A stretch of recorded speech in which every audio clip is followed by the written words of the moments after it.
Hello everybody and welcome. In this video I'm going to show you how to install and set up the application for your headphones Marshall Major 5 on your Android.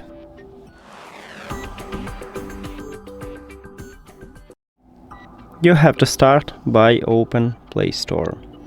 Then go to the search at the bottom and after that tap at the search line at the top. Now write Marshall and click at the search. And you should install this application, what's called Marshall Bluetooth.